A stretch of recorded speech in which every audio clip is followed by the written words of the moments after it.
जय Jagannath good morning दर्शक बंधु आज हूँ जनवरी मास 29 तारीख गुरुवार। तो आज सकाल कौन टॉप न्यूज देश रही चलतु देखी नवा ता पूर्व चैनल को सब्सक्राइब करी पाखरे थिबा ऑल बेल आइकन को दबाई दियंतु कारण जहाँ भी लेटेस्ट इनफॉरमेशन रहिबा आपण माने सर्वप्रथमे देखि परिबे। प्रथम अपडेट रही बजेट 2026 मिडिल क्लास लोकों को मिली पारे आशा ठारू अधिका। जानंतु कौन सस्ता हेबो कौन महंगा हेबो, बजेट रे कौन सस्ता होई पारे। मोबाइल और इलेक्ट्रोनिक्स जिनस mobile phone camera module display charger उपरे कस्ट्यूम ड्यूटी कमा जाई पारे। यह फल भारत में निर्मित स्मार्टफोन और टैबलेट सस्ता होबार संभावना रही।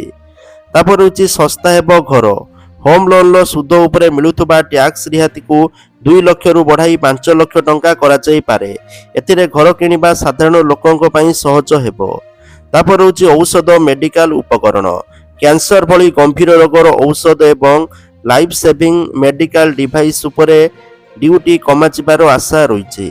कौन महंगा हेबो देखंतु इंपोर्टेड लग्जरी सामग्री विदेशी घड़ी प्रीमियम कार महंगा पोशाक एवं जोता उपरे कस्ट्यूम ड्यूटी बढ़ी पारे कारण सरकार मेक इन इंडिया को अधिक जोर देउछंती।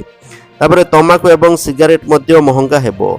विदेशी कॉस्मेटिक मध्य आगामी दिन में महंगा हेबो बोली तथ्य रहुछि। परवर्ती अपडेट रहुछि राज्यसभा निर्वाचन प्रसंग चतुर्थ आसन पर बुझामणा करने नहीं बढ़िला चर्चा। रोचक हेबाकु जाउछि आगामी राज्यसभा निर्वाचन चतुर्थ आसन नहीं चर्चा जोर धरिथिबा बेले नवीन को भेटिबाकू समय मागिचंती पीसीसी सभापति भक्त दास। विरोधी दल नेता नवीन पट्टनायक को भेटिबाकू समय मागिचंती पीसीसी सभापति भक्त चरण दास। फेब्रुआरी प्रथम सप्ताह नवीन पट्टनायक को भेटिबे पीसीसी सभापति बोली सूचना रहुछि। परवर्ती अपडेट रहुछि स्कूल ले नाहंती शिक्षक पिलांक पाठपढ़ा को करा जाउछि अणदेखा। ए हेउछि आनंदपुर उपखंड हाटडियो ब्लॉक गेडमा सरकारी प्राथमिक विद्यालय खबर। स्कूल फाटक झुलुची ताला क्लासरूम रे पाठ पढ़ा बदल में खरा काकरे बाहर बसिचंती छात्र छात्री। अभियोग अनुसार यही स्कूल रे शिशु बाटिका ठारू पंचम श्रेणी पर्यंत मोट 6टी श्रेणी रही। 68 जन पिला पढ़ाइबा पई मात्र 2 जन शिक्षक अछंती। समस्या एतिकिरे सरीनी। 2 शिक्षकों मध्यरु जणे सबुबेले सरकारी ऑफिस काम अन्यान्य प्रशासनिक कार्य व्यस्त रुहंती। फल जणे मात्र शिक्षकों भरोसा चली समग्र स्कूल। जणे शिक्षक किभली एका संगरे 6टी श्रेणी पिला पढ़ाइबे याकु नै अभिभावकों मध्यरे तीव्र असंतोष प्रकाश पाइछि। परवर्ती अपडेट रहुछि ओडिशा बंद बेले अघटन दुर्घटन शिशु पुओ मृत बापा माँ गुरुतर। मयूरभंज जिला निश्चिंतपुरर मालती पाटणार गोटे परिवार मोटरसाइकल जाउथबा बेले दुर्घटना। मयूरभंज भुवनेश्वर जाउथुले बापा माँ और 3 वर्षर पुओ। भद्रक 16 नंबर जातीय राजपथर डाहाणीगड़िया छक निकट में एक पिकअप भ्यान धक्का पोल तलू गड़ी पड़ा मोटरसाइकेलटी। पोल तलू खसी पड़ा फल बापा माँ गुरुतर 3 वर्षर शिशुपुत्र मृत। समस्ती को भद्रक जिला मुख्य चिकित्सालय भर्ती करा जायछि। अन्यपटे शौच पई जाउथबा बेले ट्रक रे धक्का होई जने मृत्यु होइतिबा सूचना रही। परवर्ती अपडेट रही भारत एवं यूरोप मध्य होइतिबा ऐतिहासिक मुक्त वाणिज्य चुक्तिनामा को नहीं जलुछि अमेरिका। एही डील को नहीं प्रतिक्रिया रखिछि अमेरिका। अमेरिकार वाणिज्य प्रतिनिधि जेमिसन ग्रियर कहिसंती भारत एही चुक्तिर सबुठारु बड़ लाभार्थी भाव में उभा होइछि। एक साक्षात्कार रे ग्रियर कहिसंती एही चुक्तिनामा भारत को यूरोप बाजार रे प्रवेश एवं इमिग्रेशन बड़ सुजोग देव। परवर्ती अपडेट रही एक चार्टर्ड विमान दुर्घटन महाराष्ट्र उपमुख्यमंत्री अजित पवार परलोक पर महाराष्ट्र सरकार बुधवार राज्य में 3 दिनिया शोक घोषणा करिसंती। महायुति सरकार मध्य दिवंगत एनसीपी नेतांकर राष्ट्रीय मर्यादार सहित अंत्येष्टि कराजिबो बोली घोषणा करिसंती। परवर्ती अपडेट रही संसदर बजेट अधिवेशन राष्ट्रपति द्रौपदी मुर्मूंकर अभिभाषण सहित आरंभ होइछि। ए अधिवेशन 2टी पर्यायर अनुष्ठित हेबो। प्रथम पर्याय बुधवार बा जनवरी 28 रु आरंभ होइछि जोड़ा फेब्रुआरी 13 तारीख पर्यंत चलिबो। केंद्र संसदीय व्यापार मंत्री किरेन रिजिजू एक एक्स पोस्ट अनुसार द्वितीय पर्यायर बजेट वितर्क हेबो बोली कहिसंती। यह मार्च 9 तारीख रु आरंभ होई एप्रिल 2 तारीख पर्यंत चलिबो बोली तथ्य रहुछि। प्रथम पर्यायर संसद रे अर्थनैतिक सर्वे उपस्थापना कराजिबो जेतेबेले अर्थमंत्री निर्मला सीतारमण रविवार फेब्रुआरी 1 तारीख रे बजेट उपस्थापना करिवे। परवर्ती अपडेट रहुछि ट्रम्प को ऊपर नाही जनतांकर विश्वास ବଢ଼ୁଛି ଦରଦାମ, ପକେଟ ଉପରେ ପଡ଼ୁଛି ପ୍ରଭାବ। ଆମେରିକା ରାଷ୍ଟ୍ରପତି ଡୋନାଲ୍ଡ ଟ୍ରମ୍ପଙ୍କୁ ନେଇ ଅସନ୍ତୋଷ ବଢ଼ିବାରେ ଲାଗିଛି। ଟ୍ରମ୍ପଙ୍କର ତାରିଫ ପ୍ଲାନ୍କୁ ନେଇ ସାରା ବିଶ୍ୱ ଟ୍ରମ୍ପଙ୍କ ଉପରେ ଖପା ଥିଲାବେଳେ ନିଜ ଦେଶର ଜନତା ବି ଟ୍ରମ୍ପଙ୍କ ଉପରୁ ବିଶ୍ୱାସ ତୁଟେଇ ବସିଲେଣି। ଦେଶର ଅର୍ଥନୀତିକୁ ନେଇ ମଧ୍ୟ ଚିନ୍ତା ବଢ଼ିଲାଣି। ଆମେରିକାର ଅର୍ଥନୀତି ପ୍ରତି ସାଧାରଣ ଲୋକଙ୍କର ବିଶ୍ୱାସ ହ୍ରାସ ପାଇଛି। ପରବର୍ତ୍ତୀ ଅପଡେଟ୍ ରହୁଛି ଆଡମିଟ୍ କାର୍ଡରେ ତ୍ରୁଟିପୂର୍ଣ୍ଣ ଓଡ଼ିଆ। ପଠାଣି ସାମନ୍ତ ପରୀକ୍ଷା ଆଡମିଟ୍ କାର୍ଡରେ ଏପରି ତ୍ରୁଟି ଦେଖିବା ପାଇଁ ମିଳିଛି। ଏଥିରେ ଲେଖାଥିବା ଓଡ଼ିଆ ଠିକ୍ ଭାବେ ପଢ଼ି ହେଉନି କିମ୍ବା ବୁଝି ହେଉନି। ଗତକାଲି ପରୀକ୍ଷା ଥିଲା, ଆଡମିଟ୍ କାର୍ଡରେ ଏପରି ଭୁଲ ରହିଲା, ଆଉ କେମିତି କାହାର ନଜର ପଡ଼ିଲାଣି ଏବେ ତାହା ଏକ ବଡ଼ ପ୍ରଶ୍ନ। ଆଡମିଟ୍ କାର୍ଡ ଧରି ପରୀକ୍ଷା ହଲ୍କୁ ଯାଉଥିବା ପିଲାଏ କିପରି ଏହାକୁ ପଢ଼ିବେ ଆଉ ଏଥିରେ ଥିବା ନିର୍ଦ୍ଦେଶାବଳୀକୁ ବୁଝିବେ ତାହା ସମସ୍ୟା ସୃଷ୍ଟି କରୁଛି। ତ ପଠାଣି ସାମନ୍ତ ମେଧାବୃତ୍ତି ପରୀକ୍ଷା ପାଇଁ ପ୍ରବେଶପତ୍ର ସମ୍ବନ୍ଧରେ କିଛି ପ୍ରମୁଖ ସମସ୍ୟା ଦେଖାଦେଇଛି। ସରକାରୀ ନିୟମ ଅନୁଯାୟୀ ଆଡମିଟ୍ କାର୍ଡଗୁଡ଼ିକ କେବଳ ସ୍କୁଲ କର୍ତ୍ତୃପକ୍ଷ କିମ୍ବା ବ୍ଲକ ଶିକ୍ଷା ଅଧିକାରୀମାନେ ବିଏସ୍ସି ଓଡ଼ିଶାର ଅଫିସିଆଲ ପୋର୍ଟାଲରେ ଡାଉନଲୋଡ୍ କରିପାରିବେ, ଯେଉଁଥିପାଇଁ ଅନେକ ଛାତ୍ରଛାତ୍ରୀ ବ୍ୟକ୍ତିଗତ ଭାବେ ଏହାକୁ ପାଇବାରେ ଅସୁବିଧାର ସମ୍ମୁଖୀନ ହେଉଛନ୍ତି। ଏହା ସହିତ ଡାଉନଲୋଡ୍ ପରେ ଏଥିରେ ତ୍ରୁଟି ଦେଖାଯାଉଛି, ଯାହାକୁ ନେଇ ସମସ୍ତେ ଅସନ୍ତୋଷ ପ୍ରକାଶ କରିଛନ୍ତି। ପରବର୍ତ୍ତୀ ଅପଡେଟ୍ ରହୁଛି ମହାରାଷ୍ଟ୍ରର ଉପମୁଖ୍ୟମନ୍ତ୍ରୀ ଅଜିତ ପୱାରଙ୍କ ବିମାନ ଦୁର୍ଘଟଣାରେ ଦେହାନ୍ତ ହୋଇଛି। ବାରାମତୀ ଜିଲ୍ଲା ପରିଷଦ ନିର୍ବାଚନ ପ୍ରଚାର ପାଇଁ ଚାର୍ଟାର୍ଡ ପ୍ଲେନ୍ରେ ଯାଉଥିଲେ ଅଜିତ। ଅବତରଣ ବେଳେ ବିମାନ ଖସିପଡ଼ି ସେଥିରେ ନିଆଁ ଲାଗିଯାଇଥିଲା। ଦୁର୍ଘଟଣାରେ ଉପମୁଖ୍ୟମନ୍ତ୍ରୀ ଅଜିତ ପୱାରଙ୍କ ସହିତ ଆଉ 6 ଜଣ ମୃତ୍ୟୁ କରିଥିବା ଡିଜିସିଏ ପକ୍ଷରୁ ସୂଚନା ଦିଆଯାଇଛି। ପରବର୍ତ୍ତୀ ଅପଡେଟ୍ ରହୁଛି ଆଉ ସିନେମାରେ ଗୀତ ଗାଇବେନି ଅରିଜିତ ସିଂ। ପ୍ଲେବ୍ୟାକ୍ ସିଙ୍ଗିଂକୁ କହିଲେ ବାଏ ବାଏ ବୋଲି ସୂଚନା ରହୁଛି। ସେ ବଲିଉଡରେ ପ୍ଲେବ୍ୟାକ୍ ସିଙ୍ଗିଂ ବା ଫିଲ୍ମ ପାଇଁ ଗୀତ ଗାଇବାକୁ ନୂଆ ପ୍ରୋଜେକ୍ଟ ନେବେ ନାହିଁ। ନିଜର ସୋସିଆଲ ମିଡିଆ ସାଇଟ୍ରେ ପୋଷ୍ଟ କରି ସେ ଖବର ଫ୍ୟାନ୍ସକୁ ଜଣାଇଛନ୍ତି। ବର୍ତ୍ତମାନ ସମୟରେ ସେ ଅନେକ ବଲିଉଡକୁ ଅଲବିଦା ବୋଲି କହିଛନ୍ତି। ପରବର୍ତ୍ତୀ ଅପଡେଟ୍ ରହୁଛି ବ୍ୟାଙ୍କ ଧର୍ମଘଟଠୁ ଠପ୍ ହୋଇଗଲା 10,000 କୋଟିର କାରବାର। ମଙ୍ଗଳବାର ରାଜ୍ୟର ସମସ୍ତ 30ଟି ଜିଲ୍ଲାରେ ବ୍ୟାଙ୍କ କର୍ମଚାରୀଙ୍କ ଧର୍ମଘଟର ପ୍ରଭାବ ଦେଖିବା ପାଇଁ ମିଳିଥିଲା।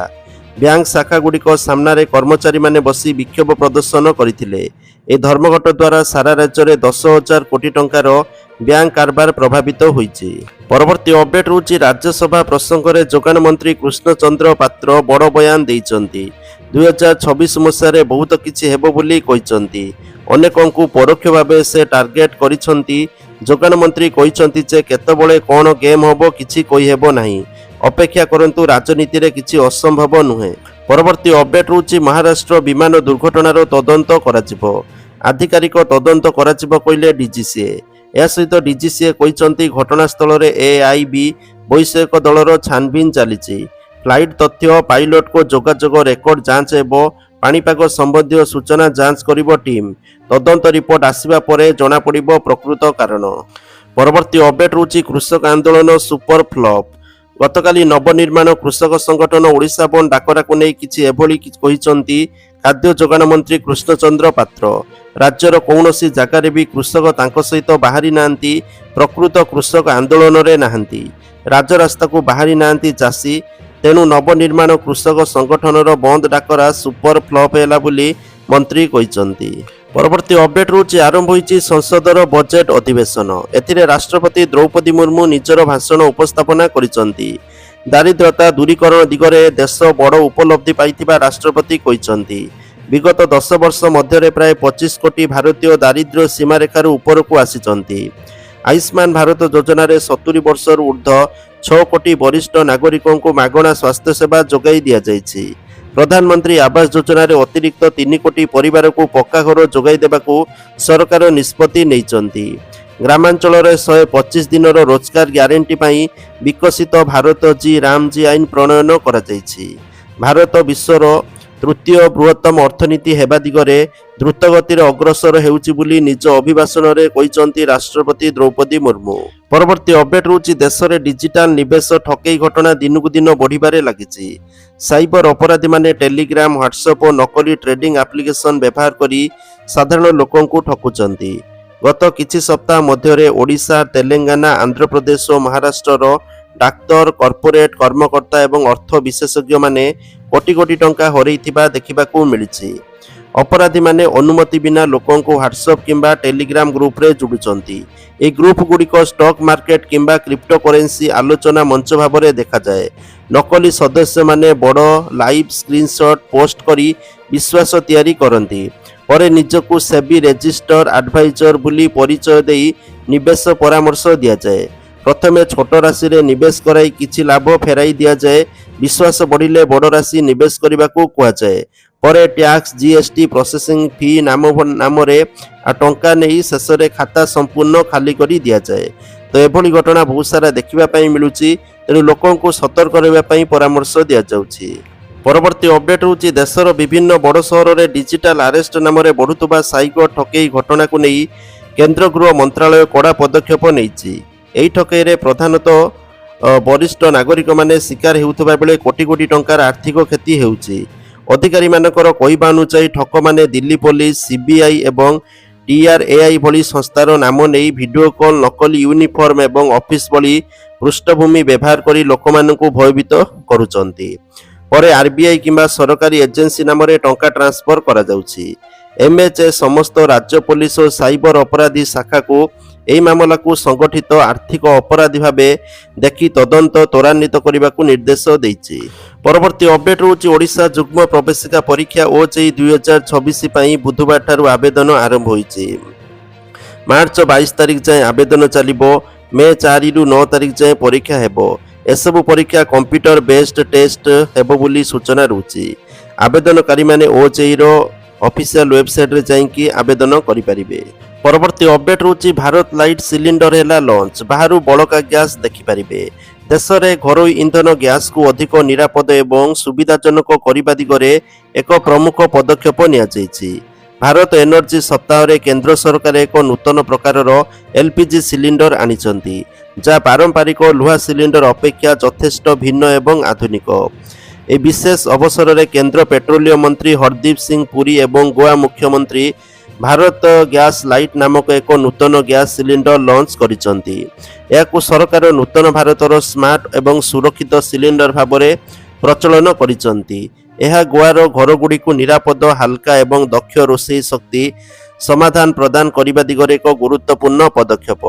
ଭାରତ ଲାଇଟ୍ ସିଲିଣ୍ଡରଟି ପାରମ୍ପରିକ ଲୁହା ସିଲିଣ୍ଡର ଅପେକ୍ଷା ସମ୍ପୂର୍ଣ୍ଣ ଭିନ୍ନ ଡିଜାଇନ ଏବଂ ସାମଗ୍ରୀରେ ତିଆରି। ପୁରୁଣା ସିଲିଣ୍ଡରଗୁଡ଼ିକ ଭାରୀ ଥିଲା, କିନ୍ତୁ ଏହି ନୂତନ ସିଲିଣ୍ଡର ଆଧୁନିକ ପ୍ରଯୁକ୍ତିର ଏକ ଉଦାହରଣ ବୋଲି ସୂଚନା ରହୁଛି। ନୂତନ ସିଲିଣ୍ଡର ସବୁଠାରୁ ଗୁରୁତ୍ୱପୂର୍ଣ୍ଣ ସୁବିଧା ହେଉଛି ଏହା ହାଲୁକା ଓଜନ। ଏହା କମ୍ପୋଜିଟ୍ ସାମଗ୍ରୀରୁ ତିଆରି। ଏହା ଲୁହା ସିଲିଣ୍ଡର ପ୍ରାୟ ଅଧା ଓଜନ। ଏବେ ଏହାକୁ ଉଠାଇବା, ସ୍ଥାନାନ୍ତର କରିବା ଏବଂ ବ୍ୟବହାର କରିବା ସବୁଠାରୁ ସହଜ ହୋଇଯିବ, ବିଶେଷ କରି ବୟସ୍କ ଏବଂ ମହିଳାମାନଙ୍କ ପାଇଁ। ପରବର୍ତ୍ତୀ ଅପଡେଟ୍ ହେଉଛି ରତ୍ନଭଣ୍ଡାର ଚାବି ହଜିବା ପ୍ରସଙ୍ଗରେ ଆଭିମୁଖ୍ୟ ସ୍ପଷ୍ଟ କରନ୍ତୁ ରାଜ୍ୟ ସରକାର ବୋଲି ହାଇକୋର୍ଟ କହିଛନ୍ତି। ପରବର୍ତ୍ତୀ ଅପଡେଟ୍ ହେଉଛି ଚାକିରି ପାଇଁ ସୋସିଆଲ ମିଡିଆରେ ଆବେଦନ କରୁଥିଲେ ସାବଧାନ ହୋଇଯାଆନ୍ତୁ। ସାଇବର ଶୈତାନଙ୍କ ଟ୍ରାପ୍ରେ ଚାକିରି ଆଶାୟୀ ଯୁବକ ଯୁବତୀ। ଓଡ଼ିଶାରୁ ଟ୍ରାପ୍ କମ୍ବୋଡିଆରେ ଅପରେଟ୍ କରୁଛନ୍ତି ଠକ। ଏନେଇ ସଚେତନ କରାଇଲେ ସାଇବର ଥାନା ପୋଲିସ। ପରବର୍ତ୍ତୀ ଅପଡେଟ୍ ହେଉଛି ଅଷ୍ଟ୍ରେଲିଆ ପରେ ଫ୍ରାନ୍ସରେ 15 ବର୍ଷ କମ୍ ବୟସ୍କ ଶିଶୁଙ୍କର ସୋସିଆଲ ମିଡିଆ ବ୍ୟବହାର ଉପରେ ବ୍ୟାନ୍। ସରକାର ଶିଶୁ ଏବଂ ନାବାଳକଙ୍କ ଡିଜିଟାଲ ସୁରକ୍ଷାକୁ ସୁରକ୍ଷା ଦେବା ପାଇଁ ଏକ ବଡ଼ ପଦକ୍ଷେପ ନେଇଛନ୍ତି। ରାଷ୍ଟ୍ରପତି ଇମାନୁଏଲ ମାକ୍ରନଙ୍କ ସମର୍ଥନରେ ନ୍ୟାସନାଲ ଆସେମ୍ବଲିରେ ବହୁମତରେ ପାସ୍ ହେଲା ବିଲ୍। ପରବର୍ତ୍ତୀ ଅପଡେଟ୍ ହେଉଛି ରାଜ୍ୟରେ ଧୀରେ ଧୀରେ କମୁଛି ଶୀତର ପ୍ରଭାବ, ବଢ଼ୁଛି ରାତିର ତାପମାତ୍ରା। ଆସନ୍ତା 3 ଦିନ ଭିତରେ ଆହୁରି 2ରୁ 3 ଡିଗ୍ରୀ ରାତିର ତାପମାତ୍ରା ବୃଦ୍ଧି ପାଇବ ବୋଲି ପୂର୍ବାନୁମାନ କରିଛି ପାଣିପାଗ ବିଭାଗ। ଭୁବନେଶ୍ୱରରେ ଆସନ୍ତା 24 ଘଣ୍ଟା ମଧ୍ୟରେ ସକାଳୁ ସକାଳୁ ଘନ କୁହୁଡ଼ିର ସହିତ କାକର ପଡ଼ିବ ବୋଲି ସୂଚନା ରହୁଛି। ଦିନର ତାପମାତ୍ରା 31 ଡିଗ୍ରୀ ସହିତ ରାତିର ତାପମାତ୍ରା 17 ଡିଗ୍ରୀ ରହିବ ବୋଲି ତଥ୍ୟ ରହୁଛି। ପରବର୍ତ୍ତୀ ଅପଡେଟ୍ ରହୁଛି ବିଭିନ୍ନ ସମସ୍ୟା ନେଇ ସମ୍ବଲପୁର ଜିଲ୍ଲାପାଳଙ୍କର କାର୍ଯ୍ୟାଳୟ ଘେରାଉ। ଖିଣ୍ଡା ଅଞ୍ଚଳରେ ଥିବା NLC କମ୍ପାନୀର କାର୍ଯ୍ୟ କରୁଥିବା ଶ୍ରମିକ ଜିଲ୍ଲାପାଳଙ୍କ କାର୍ଯ୍ୟାଳୟ ଘେରାଉ କରିଛନ୍ତି। ଅଭିଯୋଗ ଅନୁଯାୟୀ କମ୍ପାନୀ 2 ନମ୍ବର ଓ 3 ନମ୍ବର କୋଇଲା ଖଣି ବନ୍ଦ କରିଦେଇଛି। ଖଣି ବନ୍ଦ ଯୋଗୁଁ କାର୍ଯ୍ୟ କରୁଥିବା ଶ୍ରମିକ ଆଉ କାମ କରିପାରିବେ ନାହିଁ। କାମ ବନ୍ଦ ହେଲେ କମ୍ପାନୀ ଦରମା ଦେବ ନାହିଁ ବୋଲି କହିଛି, ଯାହାକୁ ନେଇ ଶ୍ରମିକମାନଙ୍କ ମଧ୍ୟରେ ଅସନ୍ତୋଷ ଦେଖାଦେଇଛି। ଶ୍ରମିକମାନେ ଏନେଇ ପ୍ରଥମେ କମ୍ପାନୀ କର୍ତ୍ତୃପକ୍ଷଙ୍କ ଦୃଷ୍ଟି ଆକର୍ଷଣ କରିଥିଲେ, ତେବେ କମ୍ପାନୀ ସେମାନଙ୍କ କଥା ଶୁଣି ନଥିବା ଅଭିଯୋଗ କରିଛନ୍ତି ଶ୍ରମିକମାନେ। ସେପଟେ ଏହି କମ୍ପାନୀରେ କାମ କରୁଥିବା ସମସ୍ତ ଶ୍ରମିକ ବିସ୍ଥାପିତ। ପରବର୍ତ୍ତୀ ଅପଡେଟ୍ ହେଉଛି ରାଉରକେଲାରେ ଏଣ୍ଟରପ୍ରାଇଜ୍ ଓଡ଼ିଶା 2026ର ରୌପ୍ୟ ଜୟନ୍ତୀ। ଏହି ଅବସରରେ ମୁଖ୍ୟମନ୍ତ୍ରୀ ମୋହନ ମାଝୀ ଯୋଗଦେଇ ଓଡ଼ିଶାର ଶିଳ୍ପ ବିକାଶ ପାଇଁ ଏକ ନୂଆ ଦିଗ୍ଦର୍ଶନ ଦେଇଛନ୍ତି। ପଶ୍ଚିମ ଓଡ଼ିଶାକୁ ରାଜ୍ୟ ଅର୍ଥନୀତିର ମୁଖ୍ୟ ଚାଳକ କହିବା ସହିତ ସେ ଅନେକ ବଡ଼ ଘୋଷଣା କରିଛନ୍ତି।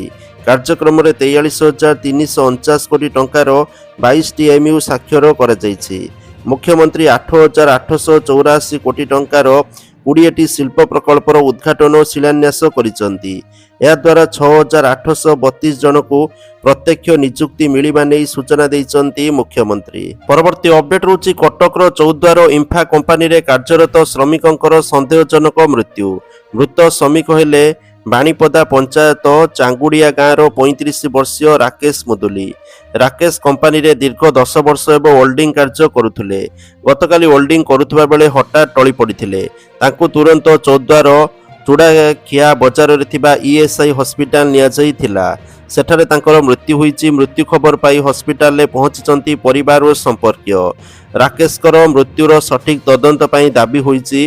ନବବିବାହିତ ରାକେଶଙ୍କ ପରିବାରକୁ ଉପଯୁକ୍ତ କ୍ଷତିପୂରଣ ଦାବିରେ ଇମ୍ଫା ଗେଟ୍ ପରିସରରେ ଚାପା ଉତ୍ତେଜନା ଦେଖାଦେଇଛି। ଘଟଣାସ୍ଥଳରେ ପହଞ୍ଚି ଲୋକଙ୍କୁ ବୁଝାସୁଝା କରିଛନ୍ତି ଚୌଦ୍ୱାର ପୋଲିସ। ପରବର୍ତ୍ତୀ ଅପଡେଟ୍ ହେଉଛି ଟଳିଗଲା ଆଉ ଏକ ବିମାନ ଦୁର୍ଘଟଣା। ଅଳ୍ପକେ ବଞ୍ଚିଗଲେ ରାଜସ୍ଥାନର ପୂର୍ବତନ ଉପମୁଖ୍ୟମନ୍ତ୍ରୀ ବୋଲି ସୂଚନା ରହୁଛି। ସେ ଏୟାର ଇଣ୍ଡିଆ ବିମାନଟି ଦିଲ୍ଲୀରୁ ଜୟପୁରକୁ ଯାତ୍ରା କରୁଥିବା ସୂଚନା ରହୁଛି। ପରବର୍ତ୍ତୀ ଅପଡେଟ୍ ହେଉଛି ନୂଆ ଆଧାର ଆପ୍ଲିକେସନର ଫୁଲ୍ ଭର୍ସନର ଲଞ୍ଚ ହୋଇଛି। ଘରେ ବସି ସହଜରେ କରିପାରିବେ ବିଭିନ୍ନ ଡାଟାର ଅପଡେଟ୍ ବୋଲି ସୂଚନା ରହୁଛି। ପରବର୍ତ୍ତୀ ଅପଡେଟ୍ ହେଉଛି ସବ୍ ରେଜିଷ୍ଟ୍ରାର ଅଫିସରେ ଜମି ଜାଲିଆତି। ପଡ଼ିଆ ଜମି ଦେଖାଇ 70 ଲକ୍ଷ ଠକେଇ। ମାମଲାରେ 4 ଜଣଙ୍କୁ ଗିରଫ କରିଛି ବଡ଼ଗଡ଼ ଥାନା ପୋଲିସ। ଗିରଫ ବ୍ୟକ୍ତିଙ୍କ ମଧ୍ୟରେ ଅଛନ୍ତି ଜଣେ ସବ୍ ରେଜିଷ୍ଟ୍ରାର ଅଫିସ ଦଲାଲ ସମେତ ଜଣେ ଷ୍ଟାମ୍ପ ଭେଣ୍ଡର। ଜଣେ ପୂର୍ବତନ ହୋମଗାର୍ଡଙ୍କ ସମେତ ତାଙ୍କ ପତ୍ନୀ ଗିରଫ ହୋଇଛନ୍ତି। ଗିରଫ ଅଭିଯୁକ୍ତମାନେ ହେଲେ ସବ୍ ରେଜିଷ୍ଟ୍ରାର ଅଫିସ ଦଲାଲ ମହେନ୍ଦ୍ର ପଟ୍ଟନାୟକ, ଷ୍ଟାମ୍ପ ଭେଣ୍ଡର ଭାଗୀରଥୀ ସାହୁ, ପୂର୍ବତନ ହୋମଗାର୍ଡ ନିରଞ୍ଜନ ଶତପଥୀ ଓ ତାଙ୍କ ପତ୍ନୀ ରୀନା ରାଣୀ ଶତପଥୀ। ଅନ୍ୟର ଜମିକୁ ଫର୍ଜି ମାଲିକାନା ଦର୍ଶାଇ ଓ ନକଲି ଡକୁମେଣ୍ଟ ପ୍ରସ୍ତୁତ କରି ବିକ୍ରି କରିଥିଲେ। ଲକ୍ଷାଧିକ ଟଙ୍କା ଦେଇ ଜମି କିଣିଥିବା ମାଲିକ ସନ୍ଦେହ ହେବାରୁ ସବ୍ ରେଜିଷ୍ଟ୍ରାର ଅଫିସରେ ଏହାର ଯାଞ୍ଚ କରିଥିଲେ। ଯାଞ୍ଚ ବେଳେ ଠକେଇର ଶିକାର ହୋଇଥିବା ଜାଣିବାକୁ ପାଇବା ପରେ ଥାନାର ଦ୍ୱାରସ୍ଥ ହୋଇଥିଲେ। ଅଭିଯୋଗ ପରେ ପୋଲିସ 4 ଜଣଙ୍କୁ ଗିରଫ କରିଛି। ତେବେ ମାମଲାରେ ସାମିଲ ଥିବା ଜଣେ ଲେଡି ମାଷ୍ଟର ମାଇଣ୍ଡକୁ ପୋଲିସ ଖୋଜୁଥିବା ଜଣାପଡ଼ିଛି। ପରବର୍ତ୍ତୀ ଅପଡେଟ୍ ହେଉଛି ଖଣ୍ଡଗିରି ଯାତ୍ରାରେ କମିଲା ସିଟ୍ ସଂଖ୍ୟା। ଦର୍ଶକଙ୍କ ପାଇଁ କମିଲା ସିଟ୍। ଏଥର 1800 ସିଟ୍କୁ ମିଳିଲା ଅନୁମତି। ଭିଡ଼କୁ ଦେଖି ନିଆଯାଇଛି ଏହି ନିଷ୍ପତ୍ତି। ମଞ୍ଚର ପରିସୀମା ଦେଖି ଦିଆଯାଇଛି ଲାଇସେନ୍ସ। ଆହୁରି କମିପାରେ ସିଟ୍ ସଂଖ୍ୟା। ଗୋଟିଏ ଲାଇନ୍ରୁ ଅନ୍ୟ ଲାଇନ୍ ଚେୟାରକୁ ଦୂରତା 3 ଫୁଟ ରଖିବାକୁ ନିର୍ଦ୍ଦେଶ ଦିଆଯାଇଛି। ପରବର୍ତ୍ତୀ ଅପଡେଟ୍ ହେଉଛି କୋଣାର୍କ ଯାଉଥିଲେ ଜାଣି ରଖନ୍ତୁ। ପ୍ୟାକେଟରେ ଲେଖା ହୋଇଛି କାଜୁ, କିନ୍ତୁ ପ୍ୟାକେଟ ଖୋଲିଲା ବେଳକୁ ଭିତରୁ ବାହାରୁଛି ନକୁଳ ଦାନା। ଦୀର୍ଘ ବର୍ଷ ଧରି ପର୍ଯ୍ୟଟନସ୍ଥଳୀ କୋଣାର୍କରେ ଏଭଳି ଠକାମିର ଶିକାର ହେଉଛନ୍ତି ଦୂରଦୂରାନ୍ତରୁ ଆସୁଥିବା ପର୍ଯ୍ୟଟକମାନେ। ତେବେ ପୋଲିସ ଖାଦ୍ୟ ନିରୀକ୍ଷକ ଚୁପ୍ ହୋଇ କାହିଁକି ବସିଛନ୍ତି ବୋଲି ପ୍ରଶ୍ନ ଉଠାଇଛନ୍ତି ପର୍ଯ୍ୟଟକ। ପରବର୍ତ୍ତୀ ଅପଡେଟ୍ ହେଉଛି କ୍ୟାପିଟାଲ ହସ୍ପିଟାଲର ଦୂର ହେବ ସମସ୍ୟା। ରୋଗୀଙ୍କୁ ମିଳିବ ଆହୁରି ଉନ୍ନତମାନର ଚିକିତ୍ସା ସେବା। କ୍ୟାପିଟାଲ ହସ୍ପିଟାଲରେ ବଢ଼ିବ ICU ବେଡ୍ ସଂଖ୍ୟା। 16ରୁ ବେଡ୍ ସଂଖ୍ୟା 40 ହେବ। ରୋଗୀ କଲ୍ୟାଣ ସମିତି ବୈଠକରେ ଏନେଇ ବଡ଼ ନିଷ୍ପତ୍ତି ନିଆଯାଇଛି। ପରବର୍ତ୍ତୀ ଅପଡେଟ୍ ହେଉଛି ବଢ଼ୁଛି ଯୁଦ୍ଧ। ରୁଷିଆର ଭୟଙ୍କର ଆକ୍ରମଣରେ ଥରହର ହେଲାଣି ୟୁକ୍ରେନ। ସାଂଘାତିକ କଥା କହିଲେ ପୁଟିନ ବୋଲି ଦେଖିବା ପାଇଁ ମିଳିଛି। ଏପରିକି ରୁଷିଆ ଡ୍ରୋନ୍ ଯୋଗେ ୟୁକ୍ରେନ ଦେଶ ଉପରେ ଏକ ପାସେଞ୍ଜର ଟ୍ରେନ୍କୁ ଆଟାକ୍ କରିଛି, ଯାହାକୁ ନେଇ ୟୁକ୍ରେନ ରାଷ୍ଟ୍ରପତି ସାଂଘାତିକ ବୟାନ ଦେଇଛନ୍ତି। ୟୁକ୍ରେନ ତରଫରୁ ମିଳିଥିବା ସୂଚନା ଅନୁଯାୟୀ ରୁଷିଆ ଲଗାତାର ୟୁକ୍ରେନ ଉପରେ ଆକ୍ରମଣ କରୁଛି। ଏପରିକି ଦେଶ ୟୁକ୍ରେନରେ ଚାଲିଥିବା ଏକ ପାସେଞ୍ଜର ଟ୍ରେନ୍ରେ ଡ୍ରୋନ୍ ଆକ୍ରମଣ କରି ନିଆଁ ଲଗାଇ ଦେଇଥିବା ଜଣାପଡ଼ିଛି। ପରବର୍ତ୍ତୀ ଅପଡେଟ୍ ହେଉଛି ପ୍ରତି ମାସରେ ବିଧବାମାନଙ୍କୁ ସରକାର ଦେଉଛନ୍ତି 1100 ଟଙ୍କା। ତ ଯେଉଁମାନଙ୍କର ରାସନ କାର୍ଡ ବା BPL ଫ୍ୟାମିଲି ସେମାନଙ୍କୁ ଏହା ମିଳିବ ବୋଲି ସୂଚନା ରହୁଛି। ଏନେଇ ବିହାର ସରକାର ଘୋଷଣା କରିଛନ୍ତି ଇନ୍ଦିରା ଗାନ୍ଧୀ ଜାତୀୟ ବିଧବା ପେନ୍ସନ୍ ଯୋଜନା। ଯେଉଁମାନଙ୍କର ବୟସ 40ରୁ 79 ବର୍ଷ ସେମାନଙ୍କୁ ଏଥିରେ ଟଙ୍କା ମିଳିଥାଏ। ବିହାର ସରକାର ଆରମ୍ଭ କରିଥିଲେ। ପୂର୍ବରୁ 400 ଟଙ୍କା ମିଳୁଥିଲା। ବର୍ତ୍ତମାନ ପ୍ରତି ମାସରେ 1100 ଟଙ୍କା ମିଳୁଛି। ପରବର୍ତ୍ତୀ ଅପଡେଟ୍ ରହୁଛି ସୁଭଦ୍ରା ଯୋଜନାକୁ ନେଇ ଆସିଲା ବଡ଼ ଖବର। ସୁଭଦ୍ରା ଯୋଜନାର ପରବର୍ତ୍ତୀ କିସ୍ତି ଆପଣଙ୍କୁ ମହିଳା ଦିବସ ବା ମାର୍ଚ୍ଚ ମାସ 8 ତାରିଖରେ ପ୍ରଦାନ କରାଯିବ ବୋଲି ତଥ୍ୟ ରହୁଛି। କିନ୍ତୁ ବହୁତ ସାରା ମହିଳାମାନଙ୍କ ନାଁକୁ କାଟି ଦିଆଯାଇଛି, କାରଣ ବହୁତ ସାରା ମହିଳା ଅଯୋଗ୍ୟ ଥିଲେ କିନ୍ତୁ ଆବେଦନ କରିକି ପଇସା ହାତେଇଥିଲେ, ତ ସେମାନଙ୍କ ନାଁକୁ ଅଯୋଗ୍ୟ ଭାବରେ କାଟି ଦିଆଯାଇଛି। ସେମାନଙ୍କ ଲିଷ୍ଟ ମଧ୍ୟ ତାଲିକା ଆସିଛି, ଆପଣମାନେ ସୁଭଦ୍ରା ହିତାଧିକାରୀ ବା ସୁଭଦ୍ରା ଅଫିସିଆଲ ୱେବସାଇଟରେ ଯାଇକି ତାଲିକା ଚେକ୍ କରିପାରିବେ। ପରବର୍ତ୍ତୀ ଅପଡେଟ୍ ରହୁଛି ପ୍ରଧାନମନ୍ତ୍ରୀ ଆବାସ ଯୋଜନାକୁ ନେଇ ଆସିଲା ବଡ଼ ଖବର। ଦେଖନ୍ତୁ, ମନ୍ତ୍ରୀ ପୂର୍ବରୁ ଘୋଷଣା କରିଥିଲେ ଜାନୁଆରୀ ମାସ ମଧ୍ୟରେ 10 ଲକ୍ଷ ହିତାଧିକାରୀମାନଙ୍କୁ ପ୍ରଧାନମନ୍ତ୍ରୀ ଆବାସ ଯୋଜନାରେ କାର୍ଯ୍ୟାଦେଶ ଦିଆଯିବ। ତ ଯେହେତୁ ମାସ ପୂରିବାକୁ ଆଉ 1 ରୁ 2 ଦିନ ରହିଲା, ତ ଦେଖାଯାଉ ଏହି ସମୟରେ ପ୍ରଧାନମନ୍ତ୍ରୀ ଆବାସ ଯୋଜନାର କାର୍ଯ୍ୟାଦେଶ ମିଳୁଛି କି ନାହିଁ। ତ ପୂର୍ବରୁ ସେଇଭଳି ଘୋଷଣା ହୋଇଥିଲା ନଭେମ୍ବର ମାସରେ ପ୍ରଧାନମନ୍ତ୍ରୀ ଆବାସ ଯୋଜନାରେ ଘର ମିଳିବ, କିନ୍ତୁ ମିଳିଲା ନାହିଁ ବା ମନ୍ତ୍ରୀ କୌଣସି ପ୍ରକାର ଉତ୍ତର ରଖିନଥିଲେ। ତାପରେ ବର୍ତ୍ତମାନ ଜାନୁଆରୀ ମାସରେ କୁହାଯାଇଥିଲା, ଜାନୁଆରୀ ମାସ ସରିତେ ବସିଲାଣି, ଆଉ 1-2 ଦିନ ରହିଲା, ଦେଖାଯାଉ ପ୍ରଧାନମନ୍ତ୍ରୀ ଆବାସ ଯୋଜନାର କାର୍ଯ୍ୟାଦେଶ ଫାଇନାଲି ମିଳୁଛି କି ନାହିଁ। ପରବର୍ତ୍ତୀ ଅପଡେଟ୍ ରହୁଛି ପିଏମ୍ କିଷାନ ଯୋଜନାକୁ ନେଇ ଆସିଲା ବଡ଼ ଖବର। ପିଏମ୍ କିଷାନ ଯୋଜନାର 22ତମ କିସ୍ତି ବା ପରବର୍ତ୍ତୀ କିସ୍ତି 2000 ଟଙ୍କା ଆପଣମାନଙ୍କୁ ଫେବୃଆରୀ ମାସ ଶେଷ ସପ୍ତାହ ନହେଲେ ମାର୍ଚ୍ଚ ପ୍ରଥମ ୱିକ୍ରେ ମିଳିବ ବୋଲି ସୂଚନା ରହୁଛି। ତା ପୂର୍ବରୁ ଇକେୱାଇସି ଅପଡେଟ୍ କରିକି ରଖନ୍ତୁ ଆଉ ବ୍ୟାଙ୍କ ଖାତା ଆକ୍ଟିଭ କରିକି ରଖିନିଅନ୍ତୁ। ପରବର୍ତ୍ତୀ ଅପଡେଟ୍ ରହୁଛି ସୁନା ଦରକୁ ନେଇକି। ଓଡ଼ିଶା ରାଜଧାନୀ ଭୁବନେଶ୍ୱରରେ ଅଛି 22 କ୍ୟାରେଟ୍ ସୁନା ମୂଲ୍ୟ 10 ଗ୍ରାମ ପ୍ରତି 1,53,150 ଟଙ୍କା ଥିବାବେଳେ 24 କ୍ୟାରେଟ୍ ସୁନା ମୂଲ୍ୟ 10 ଗ୍ରାମ ପ୍ରତି 1,67,080 ଟଙ୍କା ଥିବା ରେକର୍ଡ ହୋଇଛି। ସୁନା ଦର ଗୋଟିଏ ଦିନରେ 5,130 ଟଙ୍କା ବୃଦ୍ଧି ହୋଇଥିବା ସୂଚନା ରହୁଛି। ପରବର୍ତ୍ତୀ ଅପଡେଟ୍ ରହୁଛି ଆୟୁଷ୍ମାନ କାର୍ଡକୁ ନେଇ ଆସିଲା ବଡ଼ ଖବର। ତ ଦେଖନ୍ତୁ, ଯେଉଁମାନଙ୍କୁ ପୂର୍ବରୁ ଆୟୁଷ୍ମାନ କାର୍ଡ ମିଳିନଥିଲା, ଏବେ ଘର ଘର ବୁଲିକି ଆୟୁଷ୍ମାନ କାର୍ଡ ଦିଆଯାଉଛି, କିନ୍ତୁ ସେଥିପାଇଁ ଆପଣଙ୍କୁ କେବଳ ଆଧାର ଆଧାରିତ ଯେଉଁ ମୋବାଇଲ ନମ୍ବର ଅଛି, ମାନେ ଆପଣଙ୍କ ଆଧାର କାର୍ଡରେ ଯେଉଁ ମୋବାଇଲ ନମ୍ବର ଲିଙ୍କ ଅଛି, ସେ ମୋବାଇଲ ନମ୍ବରକୁ ଓଟିପି ଯିବ, ଆପଣମାନେ ଓଟିପି ଦେବେ, ଓଟିପି ଭେରିଫାଏ କରିକି ଆପଣଙ୍କୁ ଆୟୁଷ୍ମାନ କାର୍ଡ ଦିଆଯିବ। ତ ଦେଖନ୍ତୁ, ଆପଣଙ୍କ ଘରକୁ ଆସିକି ଆପଣଙ୍କର ଆଶାକର୍ମୀ ହୁଅନ୍ତୁ ବା ଅଙ୍ଗନବାଡ଼ି କର୍ମୀଙ୍କ ସହାୟତାରେ ଏହା ହେବ। କିନ୍ତୁ କୌଣସି ପ୍ରକାର ଯଦି ଆପଣଙ୍କୁ ଓଟିପି ପଠେଇକି କେହି ମାଗୁଛନ୍ତି, ଆପଣ ଜାଣିନାହାନ୍ତି, କାହାକୁ ସେୟାର କରିବେ ନାହିଁ। ପରବର୍ତ୍ତୀ ଅପଡେଟ୍ ରହୁଛି ଛାତ୍ରଛାତ୍ରୀଙ୍କୁ ମିଳିବ 5,000 ଟଙ୍କା। ଏ ସ୍କିମ୍ର ନାମ ରହୁଛି ବା ସ୍କଲାରସିପ୍ର ନାଁ ରହୁଛି ଶହୀଦ ମାଧୁ ସିଂ ହାତ ଖର୍ଚ୍ଚ ଯୋଜନା, ଯାର ଲାଷ୍ଟ ଡେଟ୍ ରହିଛି 28 ଫେବୃଆରୀ 2026। ତ ଦେଖନ୍ତୁ, ଯେଉଁମାନେ ନବମ ଏବଂ ଏକାଦଶରେ ପଢ଼ୁଛନ୍ତି, ଏସ୍ଟି ଆପ୍ଲିକାଣ୍ଟ, ଓନ୍ଲି ଏସ୍ଟି, ସେମାନେ ଏଥିରେ ଆବେଦନ କରିକି ଟଙ୍କା ପାଇପାରିବେ। ପରବର୍ତ୍ତୀ ଅପଡେଟ୍ ରହୁଛି ପ୍ରଧାନମନ୍ତ୍ରୀ ଆବାସ ଯୋଜନା ସହରୀ 2.0 ଫେଜ୍ରେ ଏକ ବଡ଼ ନିୟମ ପରିବର୍ତ୍ତନ କରାଯାଇଛି। ଏବେ ଏଲିଜିବିଲିଟି ବେନିଫିସିଆରୀ ସାର୍ଟିଫିକେଟ୍ ଅନିବାର୍ଯ୍ୟ କରାଯାଇଛି। ଏଥିପାଇଁ ଆବେଦକଙ୍କୁ PMAY ଅଫିସିଆଲ ପୋର୍ଟାଲରେ ରେଜିଷ୍ଟ୍ରେସନ କରିବାକୁ ପଡ଼ିବ।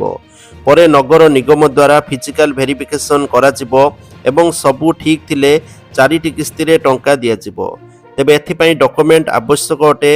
ଯୋଗ୍ୟତା ପ୍ରମାଣ ପାଇଁ 31 ଅଗଷ୍ଟ 2024 ପୂର୍ବରୁ ବିଦ୍ୟୁତ୍ କିମ୍ବା ପାଣି ବିଲ୍, ମ୍ୟୁନିସିପାଲ ପ୍ରପର୍ଟି ଟ୍ୟାକ୍ସ ରସିଦ, ପୁରୁଣା ଭୋଟର ଲିଷ୍ଟରେ ନାମ ଥିବା ଜରୁରୀ। ତେବେ ସରକାର ଜିଓ ଟ୍ୟାଗିଂ ଓ ସାଟେଲାଇଟ୍ ଇମେଜିଂ ମାଧ୍ୟମରେ ମଧ୍ୟ ଯାଞ୍ଚ କରୁଛନ୍ତି। ନୂଆ ନିୟମ ଅନୁସାରେ 31 ଅଗଷ୍ଟ 2024 ପୂର୍ବରୁ ଯାହାଙ୍କ ନାମରେ ଜମି ରେଜିଷ୍ଟ୍ରି ଥିବ, ସେମାନଙ୍କୁ ଏ ଯୋଜନାର ଲାଭ ମିଳିବ। ଏହି ତାରିଖ ପରେ ଜମି କିଣିଥିବା କିମ୍ବା ରେଜିଷ୍ଟ୍ରି କରାଇଥିବା ଲୋକଙ୍କୁ ଘର ନିର୍ମାଣ ସହାୟତା ମିଳିବ ନାହିଁ। ଏହା ସହିତ ଜମିଟି ଆବାସିକ କ୍ଷେତ୍ରରେ ଥିବା ଆବଶ୍ୟକ। ପରବର୍ତ୍ତୀ ଅପଡେଟ୍ ରହୁଛି ରାଜ୍ୟ ବାହାରେ ବିଭିନ୍ନ କ୍ଷେତ୍ରରେ ଶିକ୍ଷା ଗ୍ରହଣ କରୁଥିବା ଭିନ୍ନକ୍ଷମ ଛାତ୍ରଛାତ୍ରୀମାନେ ମଧ୍ୟ ବାଣୀଶ୍ରୀ ଛାତ୍ରବୃତ୍ତି ପାଇଁ ଆବେଦନ କରିପାରିବେ। ତ ସେଥିପାଇଁ ଆପଣମାନେ ଅଫିସିଆଲ ୱେବସାଇଟ sscpd.odisha.gov.in ଆବେଦନ କରିବା ପାଇଁ ପରାମର୍ଶ। ଲାଷ୍ଟ ଡେଟ୍ ରହୁଛି 15 ଫେବୃଆରୀ। ପରବର୍ତ୍ତୀ ଅପଡେଟ୍ ରହୁଛି ମୃତକଙ୍କ ନାଁରେ ଚାଉଳ ଉଠାଉଥିଲେ ଆକ୍ସନ ହେବ କହିଲେ ଯୋଗାଣ ମନ୍ତ୍ରୀ। ଧରାପଡ଼ିଲେ କ୍ଷତିପୂରଣ ଆଦାୟ କରିବେ ସରକାର। ମୃତ ବ୍ୟକ୍ତିଙ୍କ ନାଁରେ ଯେତିକି ଚାଉଳ ଉଠିଥିବ 1.5 ଗୁଣା ଆଦାୟ ହେବ। ଇକେୱାଇସିରେ 6,95,000ରୁ ଉର୍ଦ୍ଧ୍ୱ ମୃତ ହିତାଧିକାରୀ ଚିହ୍ନଟ। ମୃତ ହିତାଧିକାରୀ ବିଷୟରେ ତଥ୍ୟ ଜଣାଇ ନା କାଟିବାକୁ ମନ୍ତ୍ରୀଙ୍କର ଅପିଲ। ପରବର୍ତ୍ତୀ ଅପଡେଟ୍ ରହୁଛି କଟକ ସହରରେ ଯାନବାହନ ପାର୍କିଂ ନିମନ୍ତେ କଟକଣା। କମିଶନରେଟ୍ ପୋଲିସ ପକ୍ଷରୁ ଜାରି ହେଲା କଟକଣା। ଯାନବାହନ ଅନିୟମିତ ପାର୍କିଂରୁ ବାଧା ସୃଷ୍ଟି ହେଉଥିବାରୁ କଟକଣା। 2024ରେ ଜାରି ହୋଇଥିବା ପାର୍କିଂ କଟକଣା ବଳବତ୍ତର ନେଇ ସୂଚନା। ବକ୍ସ ଡ୍ରେନ୍ ରାସ୍ତା ଦଇତାରୀ ସାହୁ ଆଳୁଗୋଦାମରୁ ବ୍ରଜକବାଟି ପର୍ଯ୍ୟନ୍ତ କଟକଣା। ବେଆଇନ ପାର୍କିଂ କଲେ କ୍ରେନ୍ରେ ଉଠାଇ ନିଆଯିବ, ମାଲିକ ଦଣ୍ଡ ଗଣିବେ। ତ ଯାହା କି ଆଜିକାର ଟପ୍ ନ୍ୟୁଜ୍ ଥିଲା। ଭିଡ଼ିଓ ଲାଇକ୍ କରନ୍ତୁ, ସେୟାର କରନ୍ତୁ। ଜୟ ଜଗନ୍ନାଥ।